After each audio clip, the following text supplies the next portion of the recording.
de sus responsabilidades incluían la escritura de la recomendación técnica que el staff suministraba a la Junta de Banco todos los meses.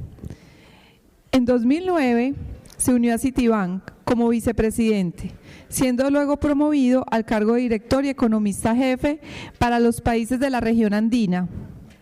En 2019, Munir comienza a trabajar para el Banco de Inversión Brasilero BTG Pactual, con el cargo de director ejecutivo a cargo de la región andina. En el plano académico, Munir ha sido profesor de las principales universidades colombianas. Lleva 17 años trabajando como profesor asociado de Economía en la Universidad Nacional de Colombia. En Estados Unidos ha sido profesor visitante de la Universidad de California, San Diego y la UCLA. Tiene artículos publicados en revistas científicas nacionales e internacionales y su opinión es consultada por los principales medios de comunicación locales, como Portafolio, La República, Semana y Dinero, e internacionales como el Times, como Bloomberg, entre otros. Munir Jalil entonces nos va a acompañar enseguida en el panel de expertos. Voy a continuar presentando al siguiente. Tenemos también a Juan David Ballén Ramírez, él es director Análisis y Estrategia Aval Casa de Bolsa. Su perfil es director de Análisis y Estrategia, tiene un MBA en curso en INALDE, ingeniero industrial de la Universidad de los Andes, con estudios complementarios en Economía y Finanzas. Cuenta con más de 15 años de experiencia en el mercado de capitales, investigación económica y estructuración de portafolios. Aparte de eso, Juan David tiene una especialidad en Economía, Deuda Pública TES, a propósito ahora podemos hablar de TES, Deuda Corporativa, Acciones y Fondos Inmobiliarios. Continuando con nuestro panel de expertos, también tenemos al señor Diego Camacho, él es economista senior de Credit Corp Capital. El perfil de él es con cerca de 20 años de experiencia trabajando en varias instituciones financieras en Colombia.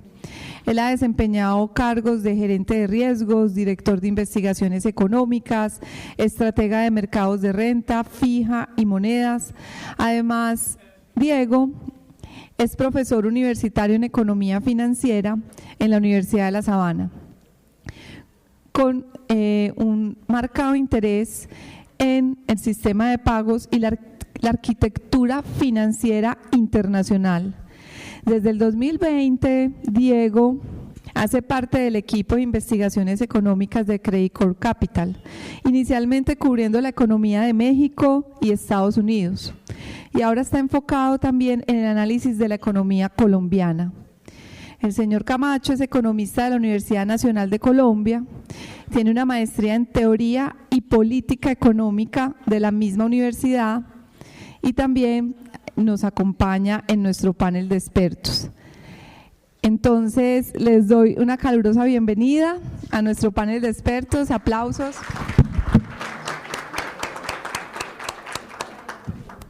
Munir.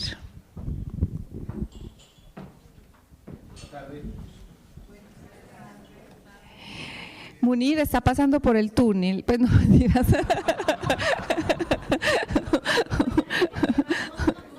Sí, a todos, no mentiras. Que habrá ya que ahí se quedan un buen rato. No. Munir está próximo a acercarse. Por el momento, pues aquí vamos iniciando y premiando acá la agenda. Bueno, muchísimas gracias por estar aquí, tanto Juan David, Diego y bueno, Munir, que ya pronto se nos acerca a estar por acá con nosotros. En este panel, también como lo hicimos esta mañana, que fue tan nutrido con nuestros gerentes de fondos mutuos de inversión, también bienvenidas preguntas por parte de ustedes. El objetivo de este panel de expertos es que sea un conversatorio. Tenemos unas preguntas puntuales donde nos vamos a enfocar y profundizar en estas temáticas tan importantes de la oportunidad en crecimiento rentable y sostenible. aquí también es muy importante dentro de este marco y en este panel de expertos mirar cuáles expectativas tenemos actualmente en renta fija y renta variable.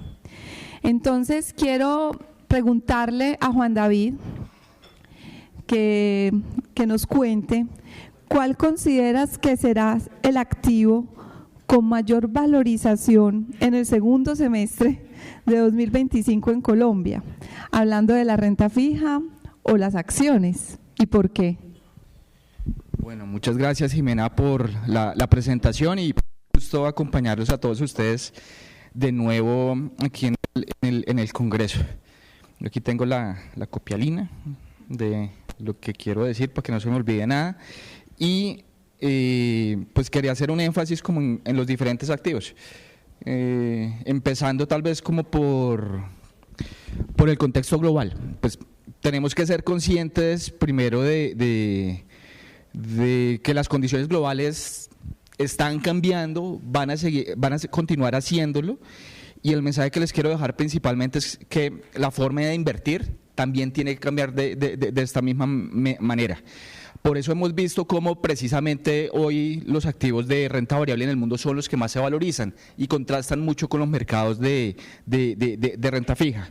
Y eso tiene que ver con todo este contexto por lo que venimos de unos 30, 40 años, en los cuales pues el mercado de deuda pública en el mundo y también de deuda corporativa viene creciendo de manera exponencial, desproporcionada. Entonces, eso está generando que ese tipo de activos, a diferencia de otros años atrás cuando nos sentáramos nosotros a analizarlo, pues en estos momentos y seguramente en la próxima década sea un activo que muy seguramente no vaya a ser el que va a tener el mayor valor.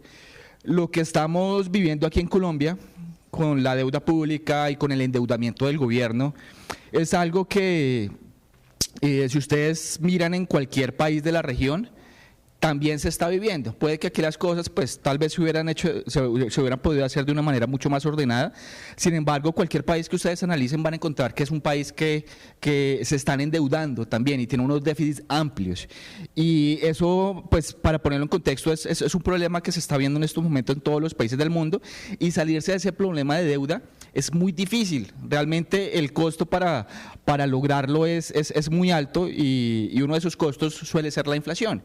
Y la inflación pues no es como el mejor amigo precisamente de los mercados de renta fija, a diferencia de las acciones, que las acciones y las compañías y las empresas sí se ven mucho más beneficiadas de un aumento en los precios. Entonces, primero quería dejar como ese mensaje así como macro global, y ahora tal vez aterrizándolo un poco más aquí en el caso de Colombia, y voy a iniciar específicamente hablando sobre la renta fija. La recomendación que desde finales del año pasado nosotros venimos realizándole a nuestros clientes es sobreponderar ahora la deuda indexada a la inflación. Desde hace 2 años yo creo que el trade o la estrategia era muy clara, la inflación caía, el Banco de la República también recortaba tasas de interés, y tener en los portafolios títulos de tasa fija como con la mayor ponderación era lo más importante. Pero hoy en día, y seguramente más adelante tocamos un poco más expectativas de inflación, la inflación en Colombia ya tocó fondo y hay unos riesgos que se avecinan para el año entrante que pueden generar pues un alza. Específicamente me quiero concentrar yo en lo que es el salario mínimo, año preelectoral, que seguramente pues nos va a asegurar un aumento del doble dígito del salario mínimo.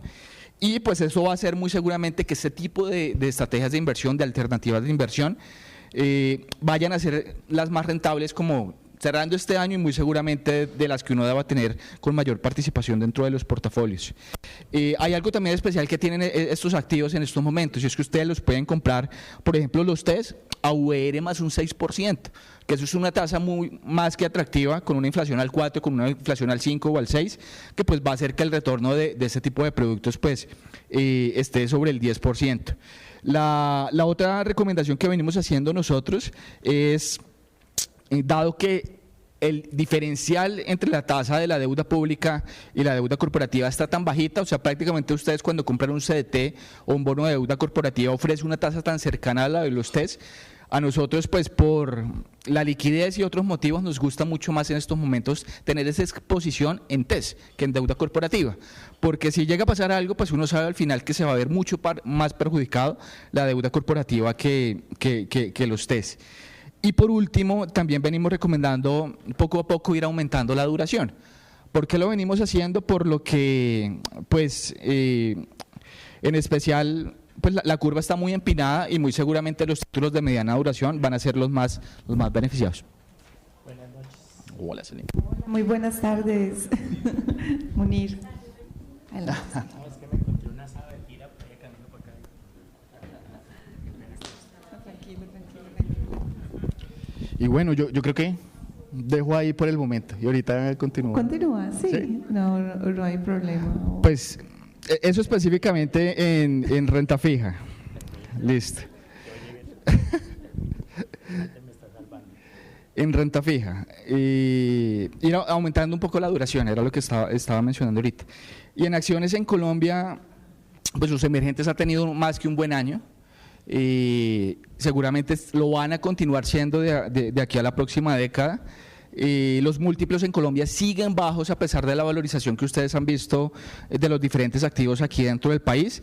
¿Y por qué siguen bajos? Porque los precios estaban muy castigados y porque las utilidades se han venido recuperando muy bien. De hecho, este último trimestre y sobre todo enfocado en lo que es el sector financiero, utilidades que crecen 30, 40, 50%, prácticamente hace que las valoraciones sigan estando muy bajas. Y una apuesta que yo creo que todos la tenemos bien presente, posible para el año entrante, pues sigue siendo Ecopetrol. Ecopetrol, pues seguramente para los portafolios un poco más agresivos, si se da el cambio de gobierno, pues nosotros sin duda alguna creemos que puede ser un trade que puede generar valor para sus portafolios. Entonces, así resumo como todas las estrategias. Repito, en renta fija, vemos ahora valor en indexados a la inflación. Antes no era tanto, pero la inflación para nosotros ya tocó fondo y hay riesgos que se avisoran que pueden hacer que la inflación suba hacia el año entrante. Segundo, pues nos gustan más los TES que los CDTs, entonces eso puede ser como una segunda alternativa de inversión. Y por mucho nos gustan títulos hasta 5 años, más allá de eso no nos gusta. A largo plazo pues se va a seguir viendo muy afectado por todos los riesgos fiscales que se están viviendo aquí dentro del país. Y nuevamente en acciones, entonces resumido, emergentes sí creemos que van a seguir teniendo valor. Colombia, a pesar del rally, sigue estando muy barata. Los resultados financieros pues más que sobresalientes, que hacen que esos múltiplos sigan estando muy bajos. Y ahí como la ñapita, pues tal vez para el trade especulativo, Ecopetrol puede ser una buena alternativa para tener ahí como parte táctica en los portafolios. Y ahora sí, ese es como el resumen de las recomendaciones. Muchísimas gracias, Juan David. Ahí nos queda claro el tema de renta fija o acciones. Aquí profundizando un poco. Seguimos con Munir. Munir, tenemos una pregunta en cuanto al mercado del público, de captaciones. A ti. Público. No, a ti, a el mí. público luego ya. El mercado de captaciones en renta fija en Colombia se encuentra presionado por factores como el déficit fiscal. Sí. Se prevé que el Banco de la República continúe reduciendo las tasas en el segundo semestre. ¿Consideras que la tasa de captación en renta fija se mantendrá en los niveles actuales? Bueno, ahora sí oficial, con las buenas tardes para todos, las buenas noches. Pedir mil disculpas por la llegada tarde. Pero bueno, a ver, contemos esta historia. Llevamos, voy a decir, un par de años en una situación muy privilegiada para la renta fija. Y digo privilegiada porque a ustedes les ha tocado, y qué pena, no me van a matar, llego a regañar. Les ha tocado fácil el trabajo. ¿Por qué? Porque es que hace 2 años poner un CDT al 16%, ¡qué delicia! Esto estaba muy fácil, ¿no? ¿Quién alcanzó a poner? Uy, yo alcancé al 18%. Aquí podemos poner levantadas de mano. Cero riesgo de un banco, está uno tranquilo. Y los jefes felices, y felices significa que no dicen nada a los desgraciados, ¿no? Cuando ellos están bien y contentos, no le dicen a uno nada. Y llevamos 2 años así, porque el año pasado Yo creo que tanto Juan David como yo creo que todos decíamos, el Banco de la República va a comenzar con una bajada en sus tasas de interés, la inflación va a bajar y eso va a hacer que las tasas de interés de captación, efectivamente, como decía Jimena, pues caigan. Y llevamos 2 años esperando a que eso caiga. Y si han caído, porque pues ya no podemos sacar al 18% del CDT. Pero pues igual se puede ahí bien peleado, ahí 9, 10, no, bien peleado, se puede. O esos fondos fix, algunos alcanzan a pagar 10, 11, bien jugado, se puede por ahí. Entonces seguimos en un mundo de 2 dígitos de retornos, en unas estrategias de poco riesgo, que además pues para fondos como ustedes es perfecto, es lo que les permiten, es lo que se busca, y todos bien. La buena y mala noticia que tenemos hacia adelante es que esas tasas, todo pareciera indicar que van a continuar altas. Y digo buena y mala noticia porque, por un lado, la inflación no quiere bajar. La inflación ahora en agosto va a volver a subirse por encima del 5%. Nuestro pronóstico puntual, pero el de la encuesta del Banco de la República la pone por encima del 5%. Otra vez habíamos bajado y otra vez vaya y suba. El fin de año en nuestros cálculos ya nos da también por encima del 5%. A la encuesta del Banco de la República le da pegadito por debajo, pero seguimos gravitando alrededor de un 5% de inflación. No 3, 5. Y eso va a hacer, creemos nosotros, que el Banco de la República le quede muy difícil este año. Y me decía, no, que hay posibilidad de que baje este año. Está difícil. Y si llegan a bajar, va a ser más porque bajó la Fed afuera, hizo el favor, pero no tanto porque acá las condiciones como tal estén en bandeja para poder bajar las tasas. Y de cara al 26, esa bajada de inflación tampoco va a ser mucha. Nosotros estamos previendo que la inflación del año entrante termine por ahí en el 4.2%. Otra vez otro año más por encima del rango del banco, que es entre el 2 y el 4. En eso las otras encuestas y el resto del mercado todavía son un poco más optimistas que nosotros. Ellos creen que se puede terminar dentro del rango. Nosotros ya no lo vemos. Y la razón por la que ya no lo vemos tiene que ver con la subida del salario mínimo. La subida del salario mínimo, que el gobierno dice que no afecta a la inflación, a nosotros nos está dando que el impacto en un componente de la inflación, que es la inflación de servicios, es todo. Y hoy en día el Banco de la República ha sido exitoso controlando la inflación de bienes. La tiene en niveles ya consistentes con una tasa de inflación del 3%. Ha sido exitoso con la inflación de regulados. Ya están en niveles consistentes con una inflación más bajita. Y con alimentos, el banco no puede afectar tanto a alimentos, pero los alimentos están ya consistentes con una inflación también más bajita. Pero la inflación de servicios está en 6.5%. ¿Y sabe cuándo va a bajar? Exactamente, pues dijeron nunca. Pues con una subida del salario mínimo, como estamos viendo, es difícil que eso baje. Y ya nos anticiparon que para el año entrante la subida mínimo es 10%. Yo tengo una apuesta, mi subida es que el salario mínimo va a pasar a 1.580.000 pesos. De 1.423.500 que está hoy, va a pasar a 1.580.000. Y el subsidio de transporte pasará pues de 200 a 220, entonces el total nos queda en 1.800.000. De 1.718.000 pasa a 1.800.000. Y con esa subida, que no es consistente con una economía como la que tenemos, pues obviamente la presión en la inflación de servicios del año entrante va a estar ahí. Porque esos servicios, el señor del restaurantico, el que le sirve a uno el ejecutivo el corrientazo, pues tienes empleados que les paga el mínimo. El salón de bellezas, gente que gana el mínimo y lo demás se lo cuadran es por comisión y de lo que trabajan.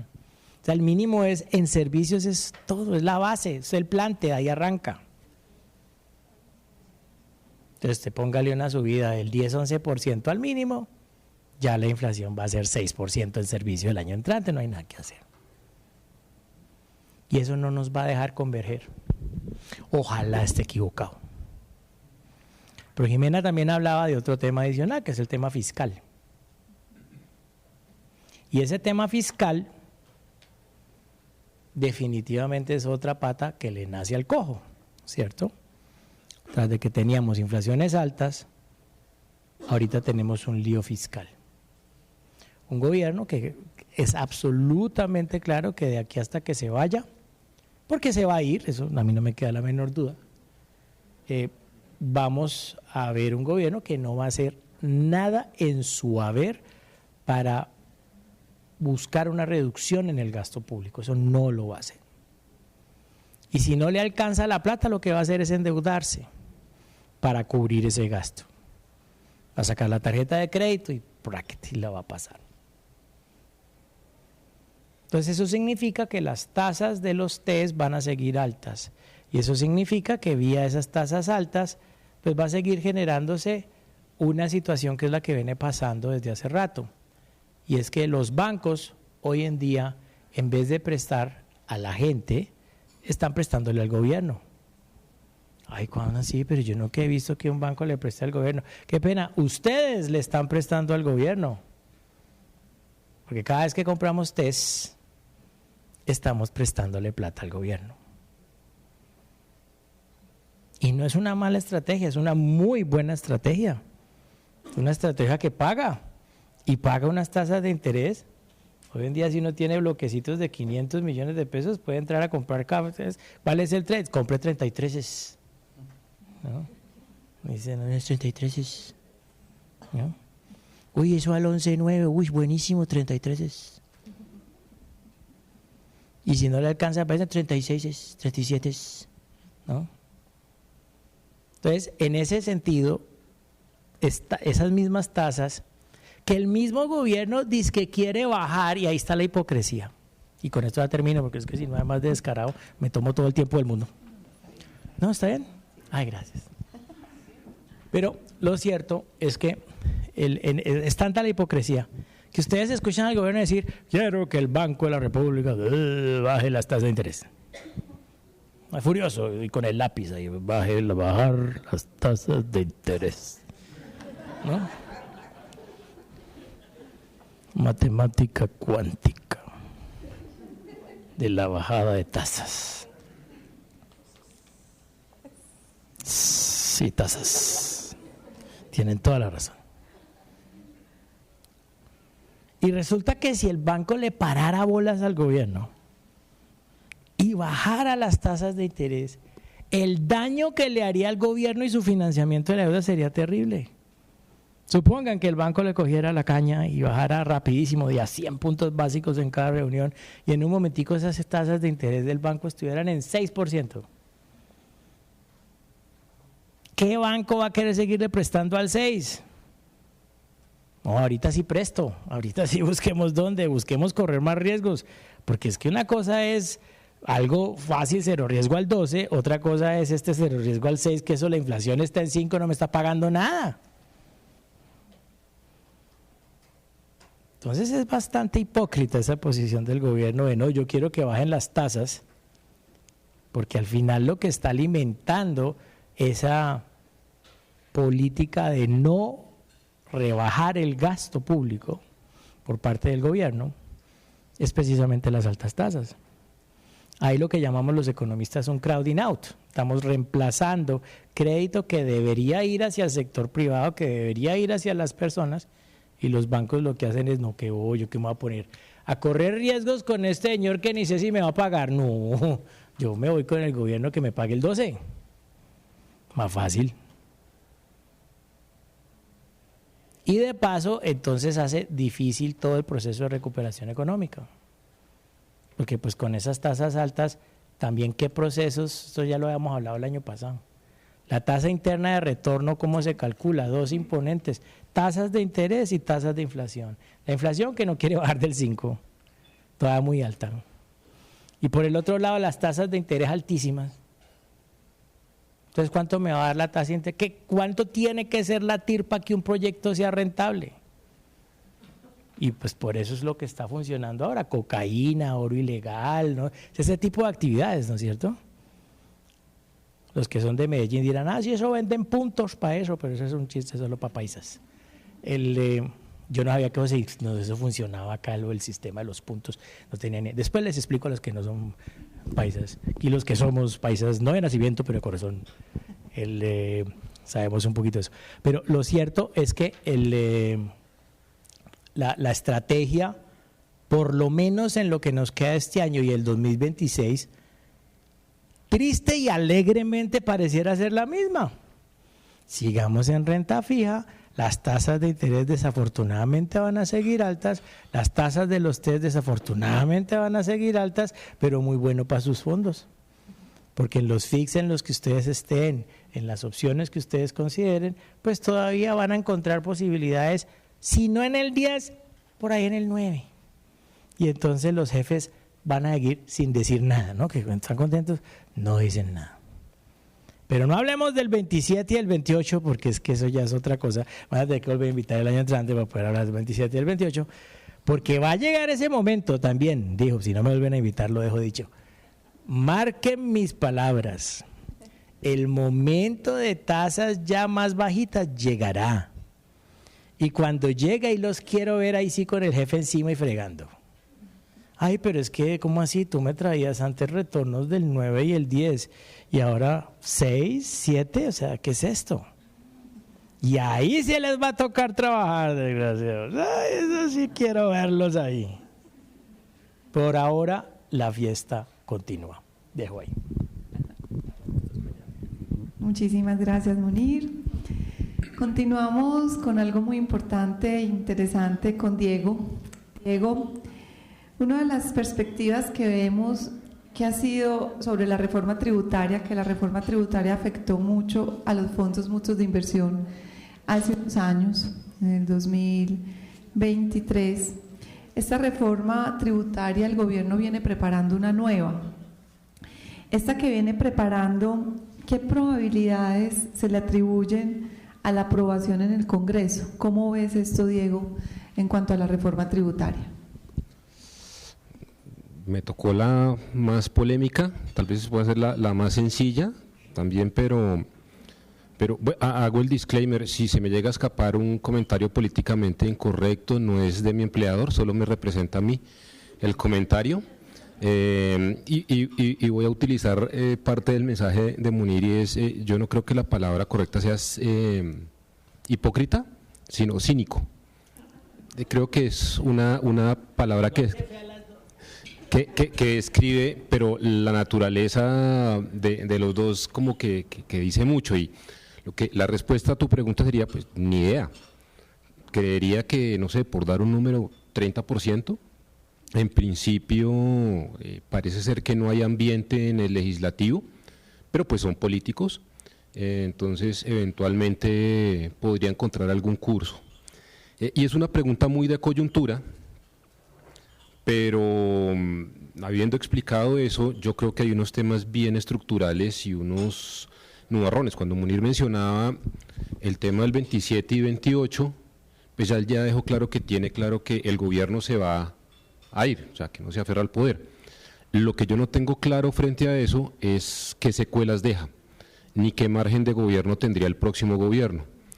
Y de Andrés recojo lo de los cambios estructurales como que estamos viendo en los mercados, porque estos temas y desafíos fiscales no son exclusivos de la economía colombiana, y van mucho más hacia lo que recibimos los que decidimos estudiar economía, y los que damos clases de economía de alguna u otra manera seguimos transmitiendo a los nuevos, y son unos principios ahí que están marcando digamos que una dinámica que hace que haya una presión, un hervidero en la renta fija global. Entonces ya regreso a este punto, lo aterrizo un poquito, y es Después de probar un recetario por, no sé, 40 años, 50 años, el Banco Central de Japón está tomando unas medidas que están teniendo un impacto en las tasas globales.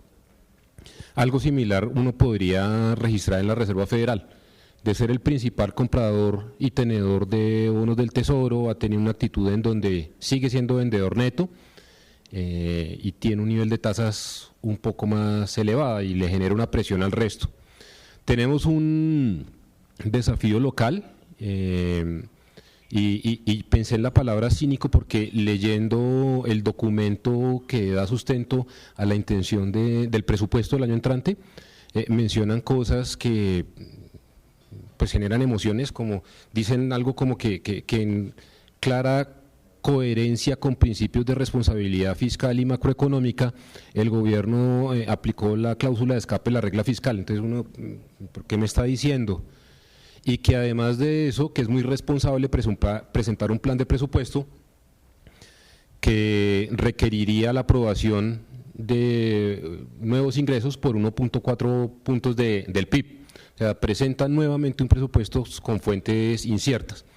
Y lo más complejo es, y de verdad nos conviene que pase esta ley de financiamiento, que es una pregunta estructural. O sea, ¿para qué más recursos? ¿En qué nos los estamos gastando? ¿Cuál es el principio rector? ¿Quién lo va a pagar, nosotros o los que vienen? Y conecto eso con la conversación previa a este conversatorio en donde ustedes decían, estamos enamorados de nuestros fondos, tienen una virtud que emparejan y alinean los intereses del empleado con el empleador y dan paz mental. Me pareció que utilizaste esta expresión porque de una u otra manera estamos construyendo ahorro y el mensaje estructural que tenemos es, no nos interesa el ahorro, lo que nos interesa es el consumo, no nos interesa la inversión. Eso es lo que se desprende en el fondo de toda esta historia. Entonces la pregunta, cambiaría un poco la pregunta, oiga, ¿nos conviene, y les lanzo las preguntas y a mis compañeros, ¿nos conviene que pase la reforma? Con eso se solucionaría, digamos que las presiones que tenemos en este momento y el desafío que tendría el próximo gobierno, que es un desafío, yo no sé qué piensan ustedes dos, pero no parece fácil que en 2, 3 o 4 años se estabilice lo que en materia de finanzas públicas vamos a recibir como herencia de la administración que sale. Y a veces me pregunto yo, digamos que los que tenemos hijos, entonces uno se pregunta, ¿qué está pasando y qué van a recibir? Entonces, ¿será que conviene que pase o que no pase? Ese es un punto relevante. Y tratando de vincular lo que han mencionado, si hay un escenario bien desafiante, pues para la tarea del Banco de la República, tal vez no han mencionado que con estos números hay algo que yo no había visto y es una junta con una separación, digamos que dos grupos, al menos dos grupos, con unas posturas bien diferenciadas y donde lo fiscal viene ganando mucho terreno. Entonces, diría que más allá de las elecciones hay un legado que va a terminar impactando estos mercados de renta fija soberana y que no solo descansan en lo que está pasando en Colombia, que es bastante complejo y retador, sino con unas dinámicas globales que apuntan a que estos temas fiscales van a estar, digamos que a la orden del día. Y como uno anda ahí entretenido con los temas de coyuntura, que si la baja ahorita, que si no la baja, que dijo, que no dijo, hay ahí cocinándose, digamos que unos temas bien desafiantes para los próximos años. Ya cerraría para escuchar las preguntas si las hubiese, que efectivamente parece ser que no hay un gran ambiente en el legislativo, pero pues nunca se termina de saber qué puede pasar, porque pues la naturaleza del legislativo es, digamos que dependiendo de los incentivos, ir cambiando los mensajes y algo en la mitad podría terminar saliendo. Y esto da para, digamos que otras preguntas relacionadas con, también ahí sí, entre cínico e hipócrita, El mercado está un poco encaramelado con los flujos derivados de la estrategia de financiamiento y uno de los mensajes es que hay que separar de los efectos de flujo que tienen esas estrategias de los efectos estructurales, con un tema muy complicado, y es que hacer toda esa vuelta de gimnasia financiera para liberar más o menos entre 5, 6 billones de pesos para podérselos gastar, no para ajustar la dinámica de la ecuación de la deuda, que es con lo que terminaríamos trabajando. Eso sería. Muchas gracias. Bien, muchísimas gracias, Diego. Aquí continuando con nuestro panel, tengo una pregunta general para los tres. Empecemos con Juan. ¿Qué consideras que estamos ante una incertidumbre? Esta mañana lo veíamos también en una charla, y esa incertidumbre nos está mostrando unos riesgos, unas oportunidades, pero en este caso, ¿cuál es el mayor riesgo económico y político que vamos a tener durante el año 2026? Bueno, yo quería comenzar conectando lo que estaba mencionando ahorita Diego y también Munir, y era, ellos dieron los fundamentos detrás de la estrategia de inversión que yo prácticamente les estaba planteando. Cuando hablaba yo de inversiones en títulos indexados, pues ya ven hacia dónde se enfoca el motivo, y son esos riesgos específicamente de salario mínimo. Recuerden ustedes, Duque, cómo subía 10% en año electoral, ¿no? Preelectoral. Entonces, pues yo creo que esa es una muy buena base, y de ahí para arriba ya he escuchado hasta 12, 13% más o menos de incremento en salario, y también lo que refleja el mercado y el comportamiento reciente es que hay una mayor confianza en el sector privado. Cuando yo les decía a ustedes valorización de acciones, pero la renta fija, cuidado, en cierta medida es un mensaje de que se está confiando más en el sector privado que en el sector público, y también por eso le está cobrando tan baja tasa a los bancos cuando salen a captar un CDT o cuando sale una entidad del sector real a emitir títulos. El spread respecto al TES está siendo muy bajito, precisamente nosotros argumentamos es también por esa confianza. Y ahora sí, pues enfocándome en la pregunta que me haces, yo aquí tengo mencionado como cuatro motivos grandes. El primero de ellos, que a mí me viene preocupando desde años atrás, es que Colombia sigue enfocada en el siglo XX. Y las reformas del siglo XX y todo lo que proponía el actual gobierno, pues prácticamente era seguir mirando hacia atrás, mientras que el mundo nos está cambiando rápidamente de frente. Y al día de hoy, pues tristemente yo no he escuchado ningún candidato presidencial que muestre una preocupación por esto que les digo, y ahí específicamente me estoy concentrando en tecnología, inteligencia artificial y demás.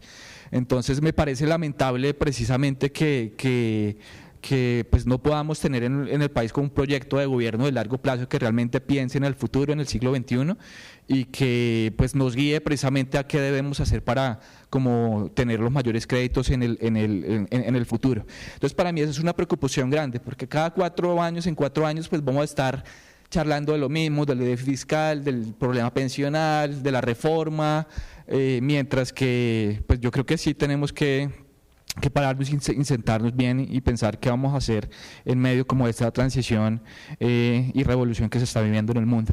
Entonces para mí esa es como una gran preocupación. Esa no es una preocupación solo para el 2026, sino realmente de aquí para los próximos años. Y algo tal vez mucho más cortoplacista, podría llegar yo a decir que tendríamos, por ejemplo, he escuchado problemas de oferta de energía. O sea, puede que la economía post elecciones comience a mostrar como una mejor evolución y comience a crecer más. Sin embargo, la demanda está creciendo muy fuerte, y pues precisamente esto conectado con todo ese desarrollo tecnológico, la demanda de energía en el mundo va a seguir creciendo de manera exponencial.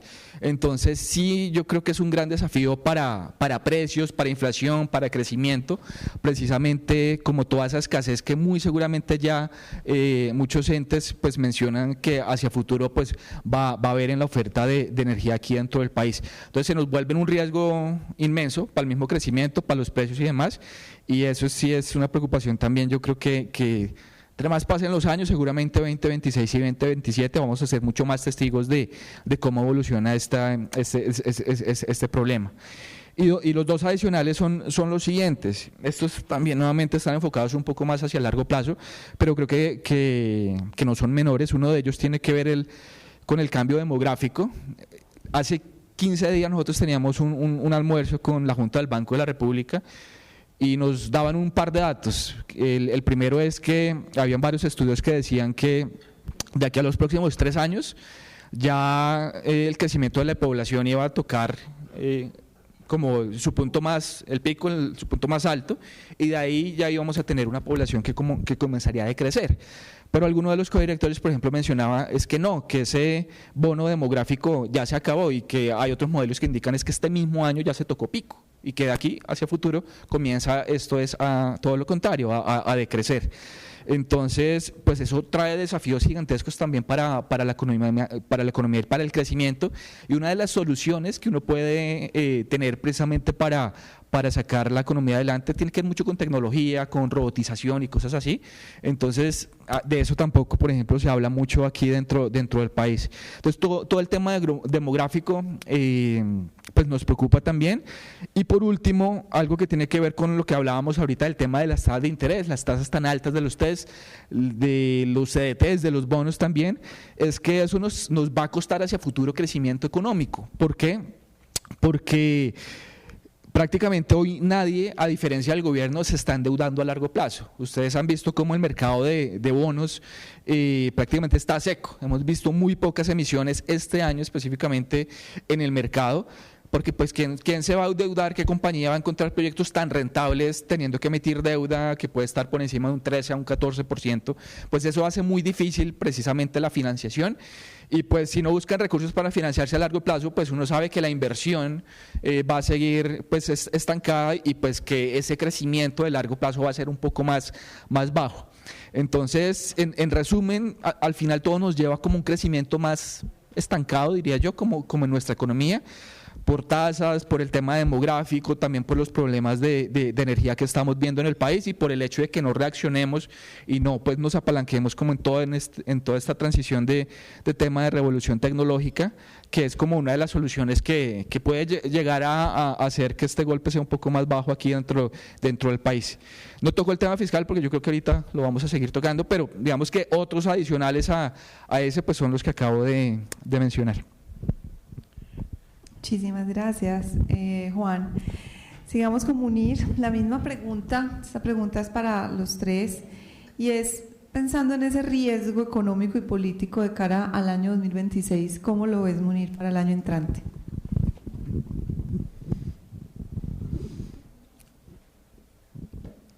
A ver, si yo les preguntara a ustedes, saquen una hoja así, todo profesor escuelero, así como aquí que Diego.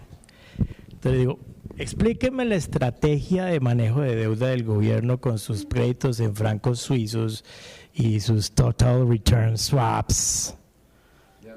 Yo creo que ni Cuellar puede hoy en día explicar esa vaina. Cuellar es el director de crédito público que está haciendo eso. Y ahora aquí está el fondo del Ministerio de Hacienda y me van a matar. Pero, en fin, él lo ha intentado y cada vez que habla es más la confusión que se genera. Ayer habló en Cartagena. ¿Por qué no hacemos esto en Cartagena? Hagamos el año entrante en Cartagena, a propósito, me parece chévere. Entonces, Iguazú Bolsa está en Cartagena. Entonces, allá yo no llego tarde. Entonces, no hay túnel. Exactamente, falta el túnel. Tenés toda la razón. Entonces, el hombre ayer habló en Cartagena explicando la estrategia de financiamiento y Diego ahorita hablaba de eso. Y miren el problema tan berraco que hay con esto. Por un lado, yo tengo un gobierno que esa parte de la ecuación la entendemos todos, está muy con unas necesidades de endeudarse, de emitir, porque los gastos son mucho más altos que sus ingresos, esa parte de la ecuación es fácil. Pero luego entonces viene, y aquí supongo que más de alguno, si no ustedes mismos, alguien de sus equipos es un genio financiero que entonces busca las eficiencias financieras y entonces son unas vueltas súper complejas. Entonces, no, pero es que mira, si hacemos esto con un sintético y jugamos y nos damos por allá y hacemos, no, la tasa pasa a 3 básicos más. No, una vaina así. Nos están pintando pajaritos en el aire de una estrategia de manejo de deuda por parte del gobierno que ha involucrado canjes en pesos, que ha involucrado recompra de bonos en dólares, bajo una premisa que tiene mucho sentido. Y es, hay bonos hoy que por condiciones de mercado, el gobierno los emite a par, a 100, ¿cierto? Y el precio de mercado está, no sé, 60, 70. Entonces, si yo hoy los compro, vamos a hacer de ejemplo 50 para que nos quede más fácil el ejemplo, ¿no es cierto? Entonces, yo compro, con 100, compro 2 bonos de esos hoy en el mercado.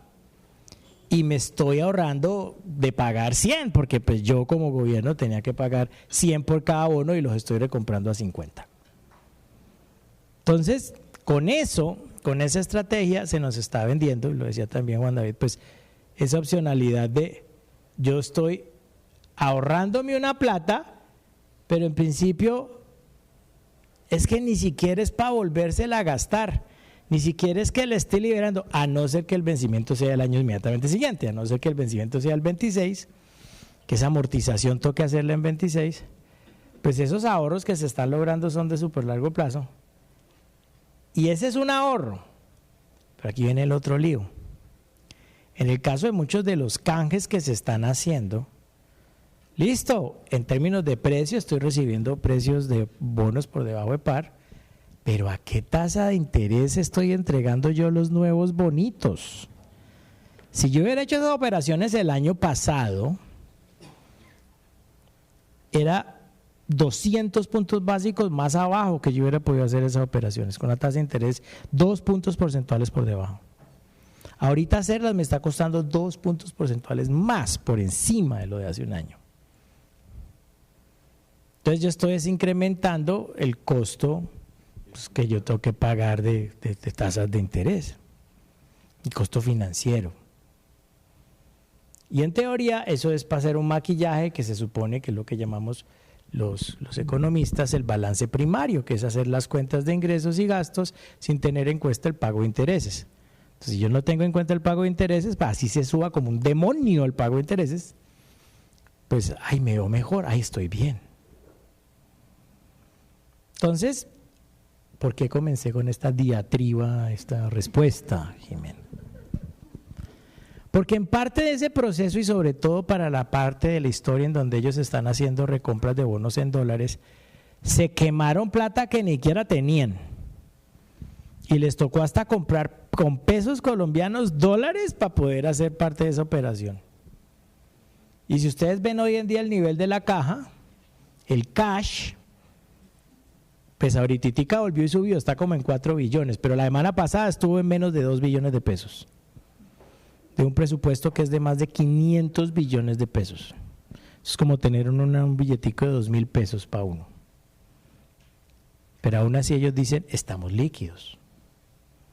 Porque es que yo, en este momento, con todas esas recompras y todo eso que yo he hecho, yo tengo en TES, hasta el mes pasado, casi 15 billones de pesos en TES. Entonces, si yo llegara a necesitar plata, eso es muy fácil, yo salgo y lo vendo. Salgo y vendo los 15 billones y consigo la liquidez, eso es en 3 segundos, decía ayer Cuellar, allá en Cartagena. ¿Es fácil salir a vender esos TES? ¿O no? Esa es la pregunta, y por eso ese es mi primer riesgo de muy corto plazo. Pero es que cuando uno está jugando con niveles de cash tan bajitos, de liquidez tan bajitos, yo no he conocido los mejores negocios del mundo, no se quiebran por malos. Se quiebran es por problemas de liquidez, porque llegó un pago y no tuve yo cómo hacerlo, porque me faltó el cálculo y yo hice un cálculo de que me iba a entrar una plata y no llegó, se demoró, y entonces tuve que salir a liquidar mi reserva estratégica y ay, ve, no alcancé, ay, todo lo que tenía que vender y entonces no tengo la plata para hacer el pago, y eso se llama default técnico.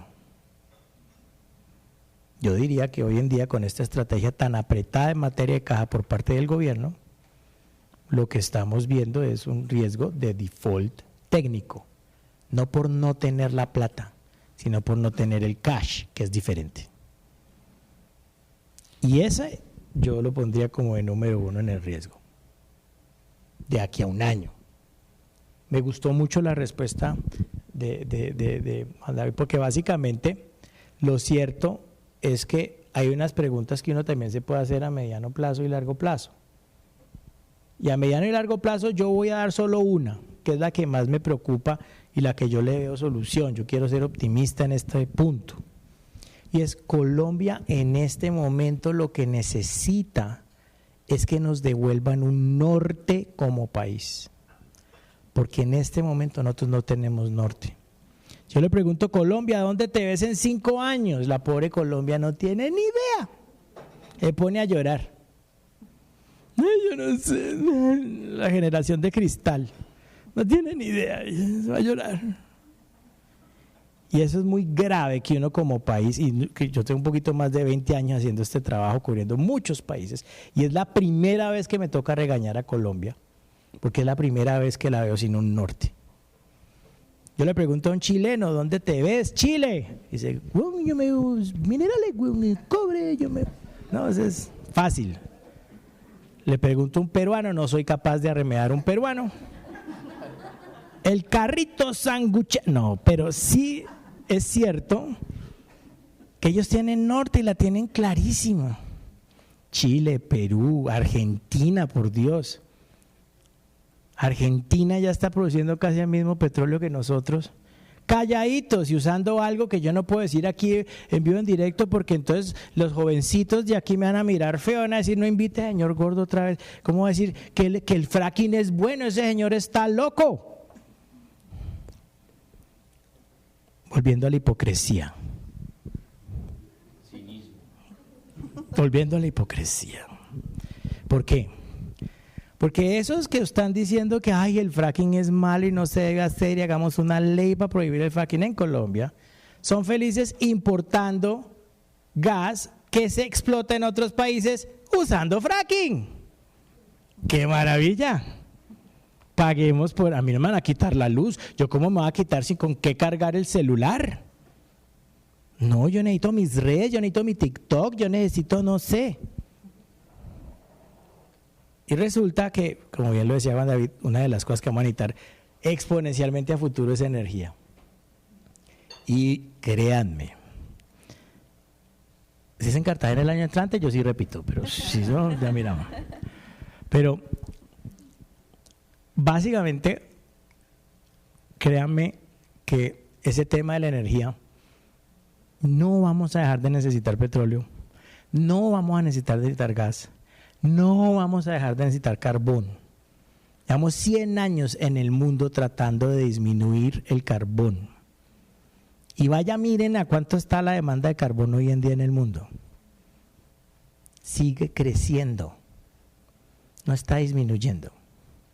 Y luego creen que el petróleo va a desaparecer en 15 años. No va a desaparecer. Entonces aquí tenemos dos opciones. O lo hacemos bien, lo hacemos bajo control, lo hacemos controlando nosotros las metodologías para que de alguna manera sea lo más limpio posible dentro de un principio básico, y es que cualquier cosa ensucia. Ponerme este pantalón hoy, ¿cuánta contaminación mandé yo al río para poder que saliera divino así azulito este pantalón? Ni hablemos de los que están vestidos de rojos, verdes, azules, o sea... Y aquí viene, ay no, yo siento, tenemos que andar en bola, pues. Y pues no, algunas personas sí, pero otros, o sea, sinceros, o sea, no queremos andar en bola, o sea, no es nuestro fuerte por ese lado. Entonces, yo sí digo que en el mediano plazo necesitamos un norte, necesitamos que nos devuelvan el norte. Que si a mí me hacen la pregunta, Colombia diga, bueno, si la respuesta es vamos a retomar el petróleo, vamos a retomar el gas, bueno, hagámosle. Listo, no van a ser 6 meses, eso es un proceso que se va a demorar años, perfecto, pero hagámosle. Devuélvanos la esperanza de que hay algo en el futuro. Que nos digan, no, es la agroindustria, yo quiero ser y quiero Colombia volverlo un Mato Grosso, como esa zona del Mato Grosso brasilero, que hoy en día eso es una cosa impresionante, una despensa del mundo impresionante. Tenemos el potencial para eso. Y no necesitamos hacer eso en 6 meses, pero sí necesitamos a alguien que nos venda un norte, que nos diga, es por ahí. Si el que gane no nos vende ese norte, no nos devuelve ese futuro, no nos genera una respuesta a esa pregunta, ¿dónde nos vemos en 5 años? Nos toca irnos de Colombia. Ahí sí me vuelvo Marvel y toca irse de este país. Porque ya llevamos 8 años, porque no son 4, son 8 años perdidos. Ay, pero es que el pobre Duque le tocó lidiar con la pandemia. Ya, déjenlo, ese pobre no puede ni venir acá porque lo odian los mismos amigos de él. Le tocó dedicarse a DJ. ¿Cuándo han visto un berraco presidente de DJ? No sirve para nada más. Y voté por él y me arrepiento.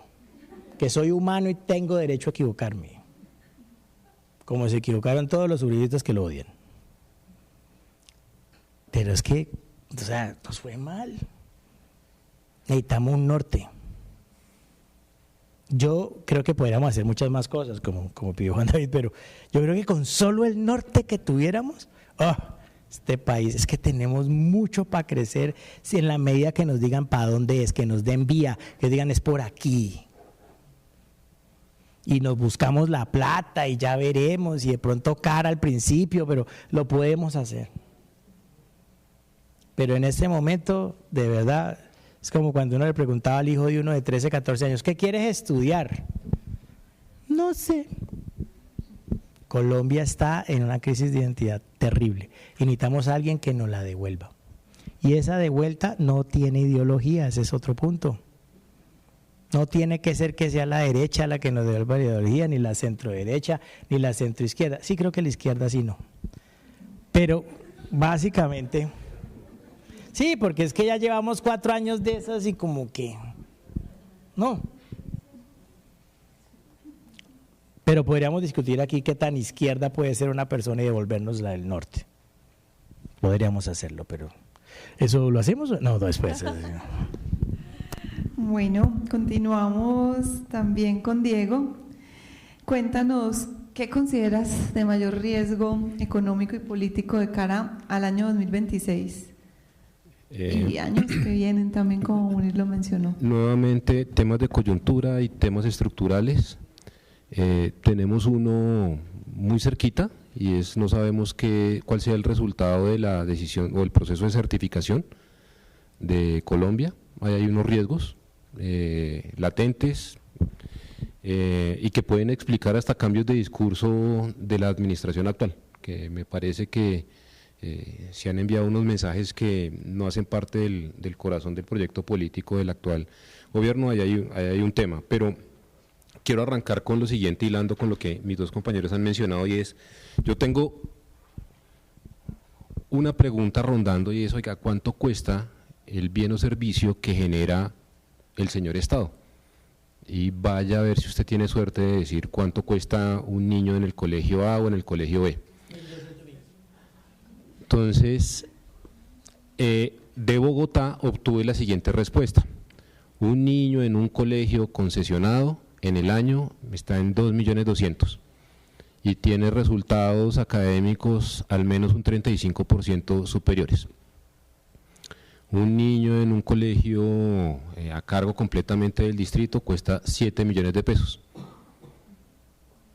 ¿Y por qué hago esa reflexión? Porque dentro de toda esta pregunta de coyuntura hay, digamos que un problema estructural, y Munir mencionaba ahorita, vean, no solo son los desafíos en lo fiscal de este gobierno, sino como un tema que viene desde la administración anterior, y yo diría que estamos muy cerca de ver los efectos de tener un ordenamiento político en donde se elevaron a categoría de derechos un montón de necesidades, que es otra discusión, pero que obliga a que estructuralmente el ingreso esté persiguiendo al gasto.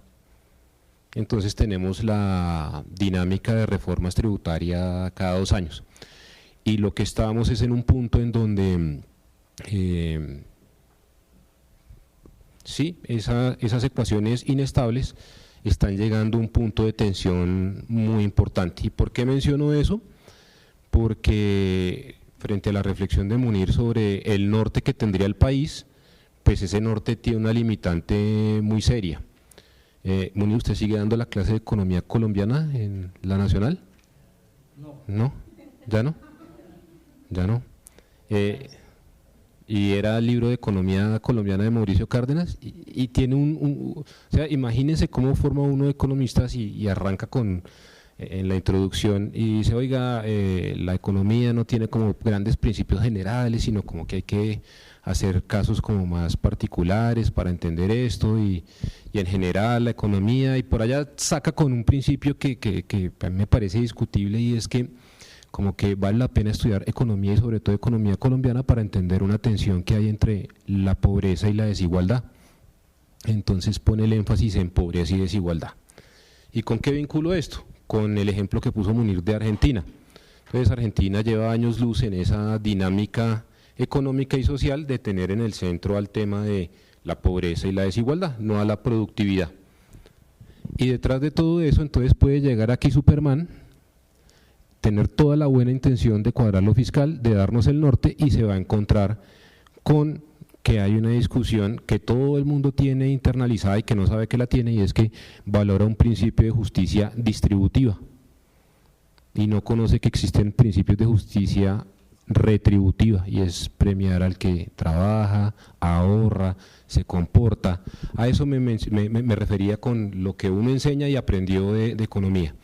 Hay unos principios ordenadores que relacionan lo público con lo privado y que permiten que, digamos, que esas ideas que resultan más prometedoras terminen ganando tracción y dándole camino a la propia economía. Entonces, dentro de esos desafíos me parece que lo fiscal es un punto importante, que incluso si llegase la persona más bien intencionada, preparada, disciplinada, cumplidora, va a enfrentar ese reto, y que ese reto viene entrañado en el propio ordenamiento político que tenemos, en donde hay una idea de que el estado de las cosas se asocia porque en la distribución y por muchos factores a unos les tocó poquito y a otros mucho, y que lo que hay que favorecer es un estado que trate como de arreglar esa cosa, y los resultados no creo que sean satisfactorios. ¿Y por qué vuelvo a conectar con Argentina? Porque las sociedades hacen esos cambios cuando están hasta acá de comer cosas desagradables. Y lo que sucedió en Argentina, que muy rápidamente yo recuerdo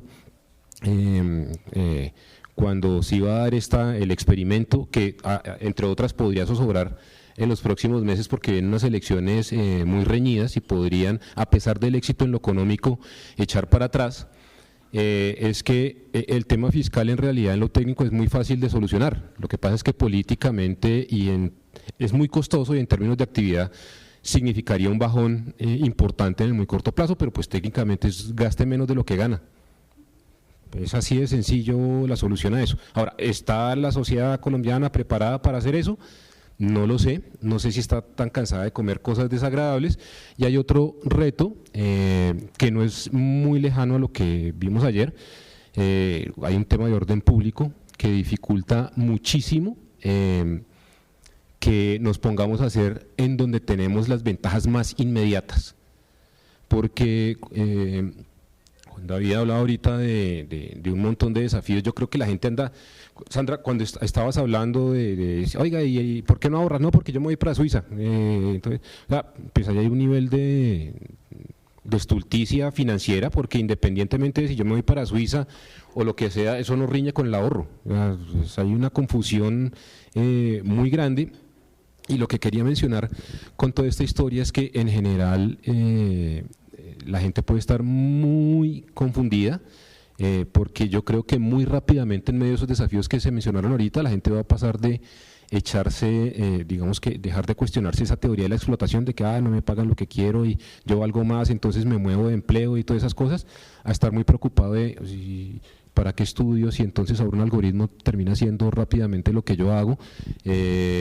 Entonces, de la teoría de la explotación a la teoría de si soy útil o no y para qué vine al mundo en un contexto en donde mis habilidades no necesariamente van a poder ser retenidas por mi empleador porque hay un código de muy bajo costo que pueda hacer lo que yo quiera hacer. Entonces, resumiría, tenemos unos resultados fiscales que evidencian un paradigma político de este país. Tenemos unas soluciones en lo fiscal que son relativamente sencillas de ejecutar, pero políticamente muy costosas. Unos temas en materia de orden público que requieren una clase aparte de conversación y unos cambios estructurales en donde en general el negocio detrás de la inteligencia artificial es la energía, porque cosa que consume energía son esos data centers que hay por ahí. Y detrás de eso vendrán muchas, digamos que oportunidades de inversión en ese campo y una humanidad y una generación, unas nuevas generaciones que no necesariamente están muy atentas a esos cambios y los choques profundos que eso van a generar. Con eso resumiría, gracias. No, gracias a ti, Diego. Juan y Munir, démosles un aplauso.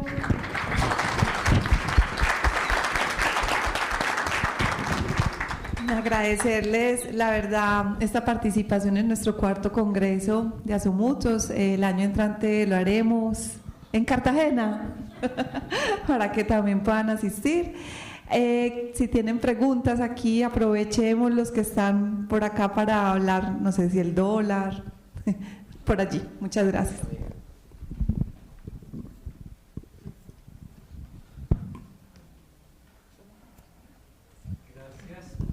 Pregunta, los tres son economistas para los tres. Ayúdenme, yo hago una pregunta optimista y ya saben, ya van a entender por qué. Yo estoy viajando un poquito un año, ¿sí? Y estoy viajando con el corazón, entonces les pregunto a ustedes justamente allá, creo que es el 7 de agosto, les diría del 2026, ¿cuál es el mayor legado que este gobierno le está entregando al siguiente? Porque para mí ya hubo un cambio, digamos, de gobierno y un cambio de idea, ¿sí? Eso, ¿cuál sería el mayor legado? Pero también ahora la parte fácil, ¿cuál es el mayor problema que dejaría este gobierno al nuevo gobierno? Inflación, déficit fiscal, aumento del gasto, seguridad, etcétera, etcétera. ¿Todas las anteriores? No. Yo creo que una lección muy importante que estamos aprendiendo de nuestro primer y no último gobierno de izquierda que vamos a tener en este país, porque entendamos eso, estos gobiernos llegaron y de vez en cuando van a seguir apareciendo, entonces ya por fin éramos el único país que no lo había tenido, no va a ser la última vez, pero la lección a mí me parece que ha sido muy positiva para algunos sectores económicos, porque, ¿cómo lo decimos para que no suene horrible? Pero tengo que decirlo. Este gobierno, sí, han aprendido, porque es que este gobierno les enseñó que no pueden depender tanto del subsidio, ni de la ayuda, ni de que el gobierno esté ahí para salir adelante. Yo vivo muy sorprendido siempre de cómo en otros países eso es muy claro, o sea, la claridad en eso es absoluta. Si yo voy a desarrollar un sector y voy a producir aguacate en Perú, no cuentan, pero es que ni por una gota de agua con el gobierno. Ay, en cambio acá, no, es que yo necesito los tubos, van a necesitar un acueducto, necesito que me… No, ellos, no, yo lo hago. Yo me tiro los tubos de agua desde los Andes para bajar el agua y producir los aguacates y los arándanos de Perú. Cero ayuda al gobierno. Todos ellos. Y lo meten en su modelo financiero, les da plata, crecen y le venden arándanos y aguacate a todo el mundo. Acá, no, es que sin el gobierno yo no puedo. Si no me rebajan el impuesto para hacer un hotel, yo no puedo. Mira, por ejemplo, el sector turismo tan interesante. Ese sector que en teoría este gobierno ama, imagino que hablar del El gobierno no le dio un descuento en nada. No le puso un proyecto de ley para ayudarlo en nada. Es que mejor dicho, si así lo quiere, ¿cómo diría si no lo quisiera? No hizo nada por él. Igual estamos viendo un sector que está creciendo, un sector que está sacando las manos con las uñas, y vemos ciudades acá como Medellín que están floreciendo en materia turística impresionante, generando además ese problema de la gentrificación, que ya es un problema grave, la gentrificación del poblado. En el poblado no van a haber paisas, van a haber gringos con Airbnbs, a los precios que está quedando esto acá. O sea, esto es una locura. Ahorita en el almuerzo es que uno paga todo dolarizado. Dice, ¿cómo así que Medellín y Cartagena la misma cosa? Entonces, son otros problemas. Pero yo diría que queda una lección muy valiosa para el sector privado, y es que no hay que contar con el gobierno. Eso es valiosísimo para el futuro. Muy valioso. Es triste. Pero es un legado que está dejando. Uy, acuérdense, no contemos con, si el gobierno viene a ayuda, pues buenísimo, pero si no ayuda, también le hacemos. Y eso yo lo estoy viendo en muchos sectores y me tiene muy contento de ver a muchos sectores. Ahora que a todos les dio por organizar sus... Estaba ayer en Barranquilla, en ANDEC precisamente, con los generadores térmicos. Estoy ya diciendo, no, pues es que si el gobierno no está, pues igual lo vamos a hacer. Y ese cambio de actitud me gusta mucho. Dejar ser tan dependientes pues del papá gobierno para que nos ayude y eso. El peor legado que yo creo que nos deja es el haber intentado por todas las formas de romper la institucionalidad, de buscarle el hueco, de buscar el torcido, de saltárselo y coger literalmente abogados de interpretaciones que uno diría, pero es que eso no está ahí, decir, no, eso sí está ahí, para llegar al colmo. Hasta el momento nos tenían asustados con la consulta popular, que no tenía cómo proceder, pero estábamos todos asustados básicamente con eso. Yo creo que eso nos enseña también una lección para los gobiernos que vienen, es que toca hacer un reforzamiento de las instituciones que aguantaron, y han aguantado y van a aguantar. Nos toca reforzarlas. Hay instituciones en lo eléctrico, precisamente como la CREC, como el que necesitan reforzarse, que necesitan volverse como un Banco de la República, independientes, con una junta, con unos patrones de elección de miembros, que quede todo absolutamente claro. Unas cortes que toca de verdad de alguna manera blindar, para que cuando lleguen más, porque van a llegar más, pues no sigan dándole por los huequitos que ya estos alguna vez encontraron. Creo que hay un trabajo importante. Me parece eso inclusive más importante que lo fiscal, porque lo fiscal se arregla. Lo fiscal son tres cosas, dos que se pueden hacer y una que es suerte. Uno, llegar a hacer una reforma tributaria de 1% del PIB. Se puede hacer. Convencer, pero se puede. Dos, hacer un recorte presupuestal de gasto de por lo menos un 1% del PIB. Ahí ya van 2 puntos. Y lo demás es suerte, que crezcamos. Yo le sumo a eso, sumándole a eso que simplemente guardando sabio silencio y dando unos mensajes correctos, sumen otros 2 puntos y se ajusta de manera importante. Exacto, y no lo vamos a ajustar en 6 meses, pero en 3, 4 años ya estamos. Y los extranjeros nos van a seguir prestando, porque los extranjeros lo que necesitan es ver un norte y ver unas metas volantes. Aquí los que son ciclistas, acá todos, no, ver unas metas volantes en donde diga, mire, en 1 año va a estar aquí, en 2 años va a estar aquí, y que uno las pase.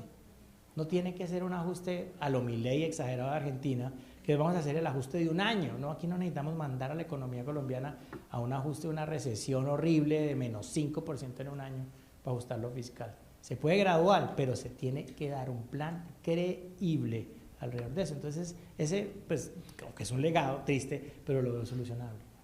La inflación alta no es legado de este gobierno, es legado de todo el mundo ahorita. Ese sí es otro punto. Bueno, yo sí, sobre el mayor legado,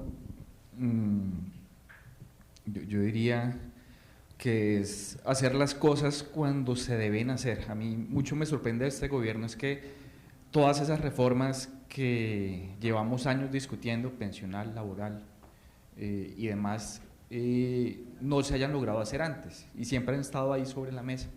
Y me sorprende como si ellos llegaron, se sentaron y tuvieron la capacidad de discutirlas prácticamente todas, pasaron algunas, otras no, pero si hubiéramos hecho las cosas bien en el pasado y cuando tocaban, seguramente nos hubiéramos evitado todos los problemas que tuvimos durante este gobierno. Entonces, yo creo que de eso, pues yo esperaría que eso fuera un legado para los próximos presidentes, para que efectivamente, ahorita que hablaban pues de esa reforma tributaria, pues que realmente quien llegue, pues que se comprometa en serio a hacer la famosa reforma tributaria estructural que tanto se habla, que nunca se hace, a un costo político obviamente que va a ser muy alto, pero creo que ya se demostró que si ellos quieren, lo pueden lograr, ¿sí? Entonces, si no es así, vamos a estar ya dentro de 8 años nuevamente viendo si se monta alguien de izquierda que sí sea capaz de sentarse al menos a proponer algo, a discutir. Entonces yo sí creo que… 8 años. Sí. 2 periodos sin izquierda. Entonces, 4, qué pena. No, te llegó 8. 4.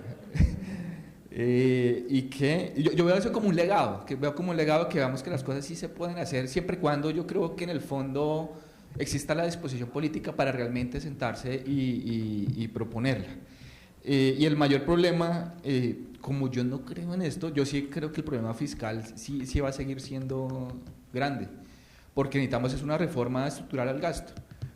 Estamos hablando solo de la parte siempre del ingreso, pero ya hay 1000 estudios de sabios que se han sentado a decir qué es lo que se toca hacer y vean que a la fecha 0, no se ha hecho nada y algo que me preocupa es que ningún candidato habla de estos temas que estamos aquí poniendo sobre la mesa. No lo van a decir, quien llegue ahí tiene que estar dispuesto precisamente a perder todo el capital político y popularidad completamente. Entonces, por eso yo desde ese punto de vista he sido un poco más negativo. Tal vez podamos hacer una reforma que nuevamente nos dé un respiro por un par de años, pero sabemos que otra vez más adelante, otra vez pues toca volver a realizar otra. Entonces yo creo que el tema fiscal desde mi punto de vista pues sí es uno de los más grandes, más otros que ya mencioné ahorita como el de energía, entre otros. Yo entendí como la separación entre legado y la otra palabra que ya no… Y el mayor problema como para decir algo bueno y algo malo. Yo me quedo con legado. Y con legado es que tratando de ser constructivo como que da un punto de referencia que debería, y esto lo hablo más con esperanza, debería elevar el criterio en general de escrutinio del discurso y la capacidad de acción. Eso lo menciono. Yo celebro y confío en el criterio de Munir cuando dice que cree que el empresariado ha incorporado dentro de su conjunto de herramientas de perspectiva que la actividad privada no debería estar supeditada a que se haga esto o lo otro, ¿no? Digamos que yo ya mencioné lo del tema de seguridad y sobre eso sí tendrá que hacerlo el Estado porque si no es otra discusión. Sí, entonces es otra discusión, pero no estoy tan seguro que el ciudadano común y corriente tenga la misma perspectiva. Y por eso soy tan, digamos que, reiterativo con el tema del orden político, constitucional y el mensaje entre el asistencialismo, para ponerlo de alguna manera. Entonces, ¿qué creo que se lega? Que muchas de las personas que con ilusión pensaron que el discurso era igual a la praxis, ahorita hay un punto de contraste. Y eso en algún momento debería servir de ejemplo para ver si construimos algo más basado en resultados concretos que solo en el discurso. Eso sería lo que señalaría. Gracias.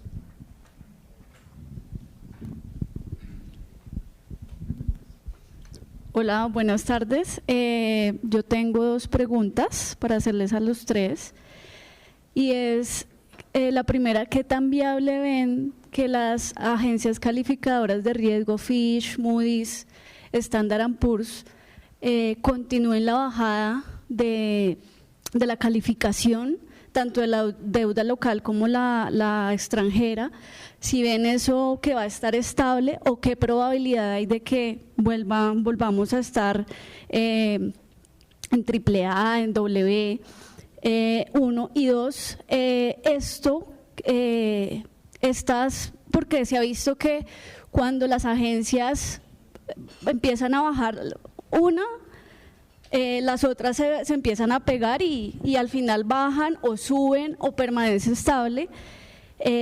¿Cómo ven la inversión extranjera, que salgan pues a otros países cercanos a nosotros y que pues nos dejen peor con las actuales condiciones del gobierno?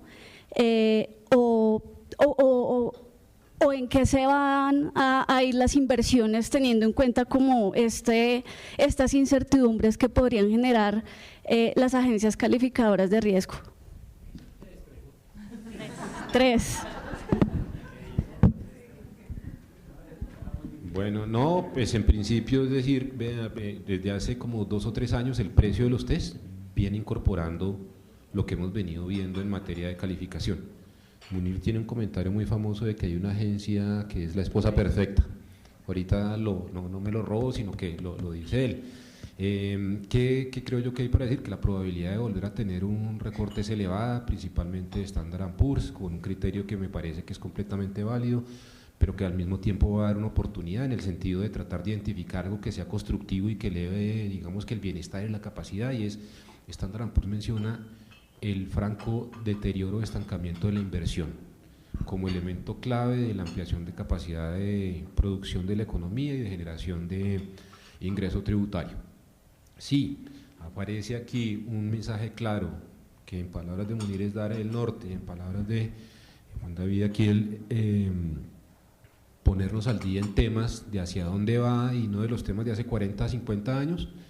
En ese sentido yo creo que hay una oportunidad porque llevamos 6 años, 7 años con un estancamiento dramático en la inversión, y eso que nos cuesta, ahí hay una oportunidad, un mensaje bien dado y un clima, puedo utilizar, sí, el norte, la meta puede destrabar un proceso de inversión bien benéfico ahí. Entonces creo que la probabilidad es muy alta, que los test ya lo tienen relativamente claro. Creo que cuando pase ¿dónde está la bolita de la estrategia de financiamiento? Podría haber algo ahí de presión, pero no creo que los extranjeros se vayan a ir. Digamos que hay países con retos más importantes, Japón y Estados Unidos, o Europa, creo que van a estar ahí. Tendrá que ocurrir algo, digamos, sí, un riesgo muy de cola para que liquiden, pero creo que es mucho más importante en este momento y beneficioso para los test, un clima de inversión en donde se aprovechen son las capacidades de producción de la economía colombiana y no tanto que sean inversiones de portafolio lo que beneficiaría al mercado. Ahí le doy la palabra. Bueno, yo sí soy como no tan optimista, soy más negativo. La última vez que perdimos el grado de inversión, creo que fueron como 10 o 15 años que nos demoramos en recuperarlo, pero eso estuvo fundamentado en que nos montamos en el boom y el ciclo de commodities, petróleo, producción y demás. Pero hoy en día, y retomo yo creo que es como uno de los mensajes que queremos dejar, hoy primero pues ni hay rumbo, regla fiscal no hay. Segundo, ¿cuál va a ser el sector o el producto que vamos a vender que nos va a levantar, a generar un mayor ingreso? No lo tengo claro. Para mí el petróleo no lo va a hacer. De hecho, ahorita en el almuerzo estábamos hablando sobre lo que viene sucediendo con Trump, sentado con Putin, la paz en Ucrania, qué va a suceder en Venezuela. Todo eso tiene un objetivo para mí claro, y es tener energía barata, un petróleo a precios bajos. Entonces ahí, en ese escenario, pues yo creo que la solución que nos salvó en el pasado muy seguramente no va a funcionar en el futuro, a menos que busquemos otra fuente alternativa de energía que genere un ingreso que permita que el gobierno pues fácilmente cuadre sus cuentas y sus números.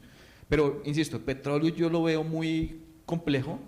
Entonces, al no tener claro qué nos va a sacar, yo sí creo que el desafío es inmenso, y podemos durar más de 15 años con una calificación baja para volver nuevamente nosotros como ver algún tipo de recuperación. ¿Y ahora yo qué digo? No, a ver, así, ahora cuéntalo de Moody's, Entonces, primero, Fitch, antes de finalizar el año, es la que falta, no nos ha bajado, nos va a bajar y nos va a poner al mismo nivel de Brasil. Moody's nos dejó el grado de inversión, ahí es donde viene el famoso comentario que yo hago. Moody's, después de todo y hablar pestes, nos dejó el grado de inversión. Moody's es esa pareja, estamos acostados tú y yo, 3:50 de la mañana, y suena tu teléfono, suena tu WhatsApp, ¡ping! Y nos despierta a los dos.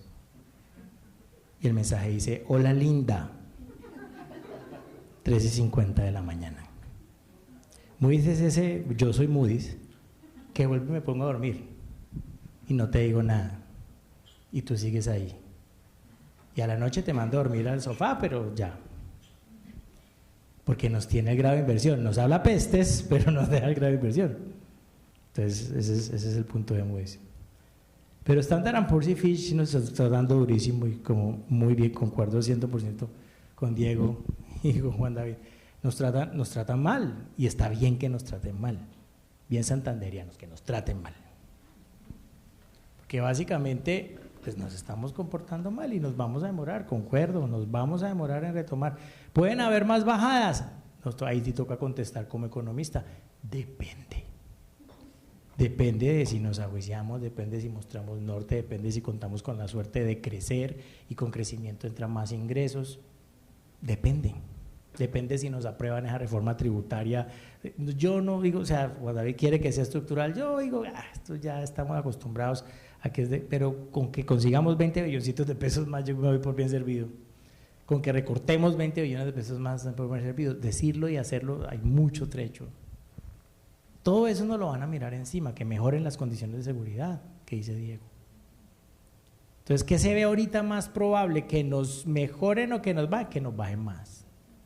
Ahora, peor que Brasil, porque es que en este momento estamos igual que Brasil, tampoco pues. Es que Brasil es otra cosa, es palabras mayores en deterioro fiscal y una velocidad de querer gastar que como si no hubiera mañana. Me van a decir petrista, pero es que este gobierno, el primer plan de inversiones que tuvo era de 99.9 billones de pesos, billones, así como Pacheco, billones de pesos. El segundo fue de 83 y el de ahorita es de 88. Los de Lula son de 100, 120, 160, o sea, eso no para nunca de subir. Aquí, y nos quejamos porque no hay la plata, yo quiero ser claro en eso, pero miren que ni siquiera ese primer plan de 99.9 se volvió a ver, se está viendo menos plata. Porque no hay. Y como dice Moody's, un problema que tenemos nosotros es que nuestra carga de intereses, el pago de intereses, es muy alto, es muy elevado. Inversionistas, te lo voy a poner así. Por acá Marvel, que se quiere ir del país, hay un gringo que quiere comprarle a Marvel el negocio. Nosotros somos una banca de inversión la más grande de América Latina, somos un banco especializado en eso. Mira, cuando llegó Petro 2022, todo el mundo nos acercó. Sí, esos pobres millonarios de dueños de compañías que valen 50, 100 millones de dólares, pobrecitos. Diciendo, BTG, por favor, ayúdame a vender mi compañía porque soy Marvel y me quiero ir. Oh, claro, te vamos a ayudar. Y las contrapartes, claro, no, uy, qué buena compañía, obvio. ¿Cuánto vale? Vale 100, listo, le doy 50. Pues es como cuando uno necesita vender con un jersey al carro, le toca regalarlo, ¿sí o no? Entonces estos señores que han trabajado toda la vida que dijeron, no, yo estoy necesitado, estoy Marvel, pero tampoco. Al siguiente año el descuento iba en el 20, ¿sabes en cuánto está el descuento ahora? No, mentiras, está en 5%. ¿Por qué? Porque ellos ya saben que esto va a cambiar y ya no son tan bobos de ponerse a decir 30%. ¿Por qué? Si ya no falta nada. Hay gente que está contando los días. 359 días. No cuentan ahora. Y cuentan los días así para decir que ya le faltan, que ya casi, ya. Entonces, si, para contestar tus dos preguntas en una, mira que interés en inversión extranjera directa hay. Seguimos viendo mucho interés de extranjeros comprando. Hay un punto que hizo Juan David, que ahora todo esto me acordó. Él decía con mucha razón que efectivamente hay un problema grave que no vemos a compañías emitiendo y buscando financiamiento de largo plazo. Yo por el contrario lo que siento es que eso va a seguir re paila, eso va a seguir re mal, esos bonos a futuro, pero por una razón sencilla, porque muchas de las compañías, pues encuestas, libros que ha hecho el Banco de la República ha mostrado que la forma de financiamiento que tiene para un proyecto de inversión una compañía colombiana normalmente pequeña, mediana, inclusive grandes, son recursos propios. Y es que en estos años no han gastado nada. Tienen es como ustedes, puros fondos ahí engordando en fix. Pues adivinen qué van a hacer. Lo primero, donde ya quieran invertir, es venir a donde la pobre Olguita y decirle voy a sacar la plata. Ella sufra porque se le van a llevar la plata. Y entonces vamos a ver algo de mucha de esa inversión que inicialmente va a estar, los primeros proyectos van a estar 100% fondeados sin necesidad de pedir prestado. Entonces vamos a seguir viendo muy picha, muy mala la inversión básicamente en bonos y eso, porque no va a haber, no, ellos no van a necesitar muy poco endeudamiento, lo cual es muy bueno, porque es que esas tasas de interés van a seguir altas por mucho rato. Entonces mejor esperarse y mejor comenzar proyectos de esos. Entonces en eso sí soy un poquito más optimista. Y pues ya dejamos ahí, ok. Termino yo. Bueno, pues. Sí, termino, no hay problema, no hay problema. Bueno, otra vez un fuerte aplauso para este panel.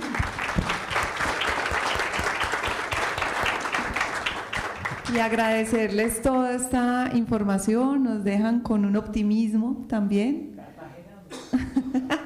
Cartagena 2026, quinto congreso, no, San Andrés, sí, no, Montería, para el quinto Congreso Nacional de Asomutos 2026. Bueno, después de elecciones, vamos a estar muy contentos. O no viene nadie.